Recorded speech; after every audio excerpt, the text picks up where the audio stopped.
మామూలుగా ఉండే పిల్లలకి ఈ మధ్య లవ్ లెటర్స్ లేవు, ఇప్పుడు అన్ని మెసేజ్‌లు. అలాంటి మీకు వాట్సాప్‌లో, ఇన్‌స్టాగ్రామ్‌లో, ఆహ్, వ ఫేస్‌బుక్‌లో లవ్ హ్మ్. ప్రపోజల్స్ వస్తుంటాయి. వస్తా ఉంటాయి. ఏంటి మీకెన్నొచ్చినాయి ఇప్పుడు? లెక్కే లేదు. చచ్చా!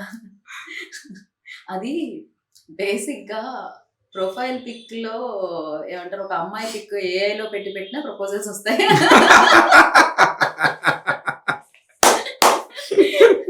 అసలు అటు పక్కన్నది అమ్మాయా కాదా అని కూడా ఆలోచించరు. అది ఏఐలో వస్తాయి. అసలే పైగా రేషియో చాలా తక్కువ ఉందంట అబ్బాయిలకి, అమ్మాయిలు అమ్మాయిలకి తక్కువైపోయారంట. అవును.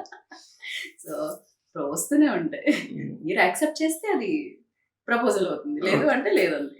అందులో వచ్చిన బ్యూటిఫుల్ ప్రపోజల్ ఒకటి చెప్పండి సరదాగా. అయ్యయ్యో! సరదాగా. బ్యూటిఫుల్ ఏముండదండి. ఇట్స్ ఆల్ లైక్ ఏంటి, లవ్ యూ గీత ఆ!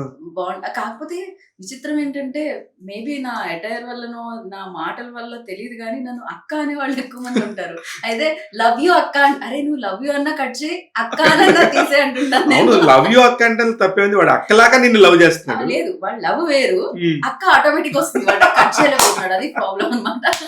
అక్క ఏజ్‌కి వచ్చేసారనేమో వాడేమన్నా. యాహ్! ఇప్పుడు సంబడి లైక్ ఒకవేళ అక్క అనకుండా లవ్ యూ గీత అంటే లవ్ యూ బ్రో అంటున్నాను నేను. హ్మ్. సో ఓహో! ఇదొక టాక్టిక్స్ సో ఉంది. యాహ్! యాహ్! బట్ చాలా తక్కువ. అందరూ మోస్ట్‌లీ అక్క అనేవాళ్ళే ఎక్కువన్నమాట. అది నేను అదృష్టంగా కూడా భావిస్తున్నాను. హ్యాపీ కదండీ! కంఫర్టబుల్ జోన్ అది.